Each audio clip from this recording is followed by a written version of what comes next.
কানাডার বিপক্ষে 2-0 গোলের দাপটে জয় তুলে নিয়েছে আর্জেন্টিনা। লিওনেল স্কালোনি শিষ্যরা দেখিয়েছেন বড় ম্যাচে কিভাবে খেলতে হয়। বড় ম্যাচে জ্বলে ওঠা লিওনেল মেসি ও আলভারেজের গোলে জয় পায় আর্জেন্টিনা। কানাডার বিপক্ষে সেমিফাইনালে কেমন পারফরমেন্স করেছে লিওনেল স্কালোনি শিষ্যরা, সেটি জানাচ্ছি বিস্তারিত প্রতিবেদনে। কানাডার বিপক্ষে জয়টা প্রত্যাশিতই ছিল। মাঠের পারফরমেন্সও দেখা গেল দাপটে আর্জেন্টিনার পুরো চিত্র। স্কোর লাইন যদিও বলছে আর্জেন্টিনা ম্যাচ জিতেছে 2-0 গোলের ব্যবধানে, তবে 90 মিনিটের খেলায় আলবিসেলেস্তারা ছিল আরও বেশি পরিণত। কোপা আমেরিকা এবং বিশ্বকাপের বর্তমান চ্যাম্পিয়নরা খেললেন চ্যাম্পিয়নদের মতোই। তাতে টানা দ্বিতীয়বার এবং শেষ 8 কোপায় ষষ্ঠবার ফাইনালে চলে গেল আর্জেন্টিনা। 2015 সাল থেকে কোপা আমেরিকার ফাইনালে নিয়মিত মুখ আর্জেন্টিনা।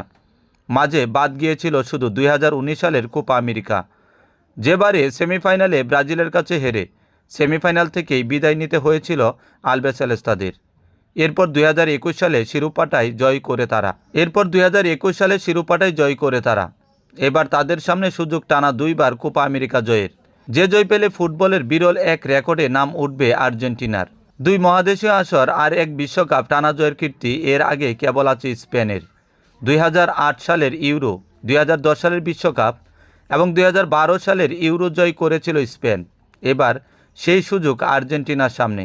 আগামীকালের উরুগুয়ে ও কলম্বিয়া ম্যাচের জয়ী দলের বিপক্ষে বাংলাদেশ সময় সোমবার ভোরে ফাইনালে নামবে লিওনেল মেসির দল। ম্যাচের প্রথম দিকে অবশ্য খানিকটা ভুগতে হয়েছে মেসিদের। কানাডার আক্রমণ এদিন শুরুতে বারবার বিব্রত করেছে আর্জেন্টিনাকে। যদিও ম্যাচে ফিরে আসতে 20 মিনিটের বেশি সময় নেয়নি কোপার বর্তমান চ্যাম্পিয়নরা। 21 মিনিটে পেয়ে যায় নিজেদের প্রথম গোল। মাঝমাঠ থেকে রদ্রিগো ডি পলের লম্বা পাস, সেটা ধরে এক ডিফেন্ডারকে পাশ কাটিয়ে স্কোরশিটে নাম তুললেন Julian Alvarez. Diego Forlan, Romero ও মেসির পর চতুর্থ খেলোয়াড় হিসেবে কোপা আমেরিকা এবং বিশ্বকাপের সেমিফাইনালে গোল করলেন আর্জেন্টাইন নাম্বার 9 ডি মারিয়া। এদিন ছিলেন ডান প্রান্তে। ক্যারিয়ারের শেষ প্রান্তে এসে আরও একবার দেখা গেল মেসির সঙ্গে তার দুর্দান্ত বোঝাপড়া। দুজনের রসায়নে পুরো আসরের তুলনায় মেসি ছিলেন আরও বেশি উজ্জ্বল। ম্যাচের 44 মিনিটে গোল পেয়েও যেতে পারতেন। এক ডিফেন্ডারকে ডামি করে গোলমুখে শট নিয়েছিলেন, অল্পের জন্য লক্ষ্যভ্রষ্ট হয় সেটা। ম্যাচের 51 মিনিটে নিজের কাঙ্ক্ষিত গোল পেয়ে যান লিওনেল মেসি। জটলার মাঝে এনজো ফার্নান্দেজের শটে পা ছুঁয়ে বলের দিক পরিবর্তন করলেন মেসি।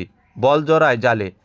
অফসাইডের অভিযোগ ছিল, তবে কানাডা রক্ষণের এক খেলোয়াড় ডিফেন্স লাইনের অনেকটাই নিচে ছিলেন। ভিডিও অ্যাসিস্ট্যান্ট রেফারি বাতিল করেন অফসাইডের আবেদন। এই গোলের সুবাদে বেশ কিছু রেকর্ডও নিজের করে নিয়েছেন লিওনেল মেসি।